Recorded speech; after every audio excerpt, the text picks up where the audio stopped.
ये आनंद क्या है? ये आनंद छिपा हुआ है। जल्दी जल्दी ये सबको आनंद मिलता नहीं है। आवश्यक नहीं कि प्रत्येक भक्त बैठ करके भगवान की कथा को सुन करके आनंद प्राप्त करे ना। कुछ लोग बैठते हैं आकर के तो शोक में भी डूब जाते हैं। क्यों? हमारी बहू रानी घर पे बैठी होंगी, हम यहाँ कथा सुनने को आई, वहां ऐसा ना हो मेरा ताला वाला टूट जाए, कुछ गायब वायब हो जाए। तो कुछ जो बूढ़ी मैया या सासू मैया होंगी, हो सकता है कुछ बैठ करके शोक में बनाए कि अरे हम तो यहाँ कथा सुनने और वहां कुछ हमारे घर में अनहोनी ना हो जाए। वो वहां के शोकाकुल में डूबे हुए हैं। सबको आनंद मिलता भी नहीं है।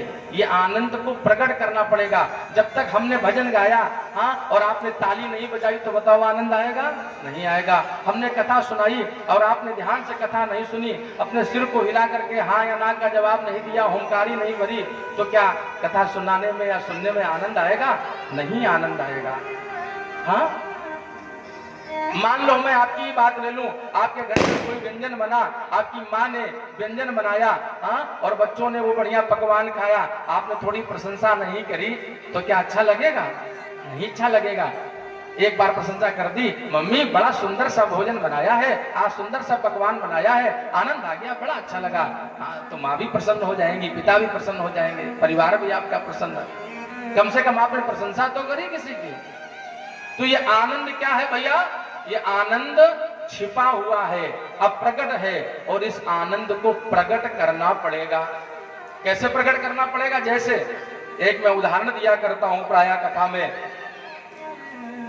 जैसे आपके घरों में दूध आता होगा, दूध आता है ना, और हम सबको पता है कि उस दूध के भीतर क्या छुपा हुआ है? घी छिपा हुआ है। इस दूध से घी निकलना है, लेकिन हम दूध में ढूंढ रहे हैं घी कहाँ है। कुछ लोग तो कहते हैं घी तो दिख ही नहीं रहा है, महाराज जी कह रहे हैं इसमें घी छिपा हुआ है। आपको उस घी को प्रकट करना होगा।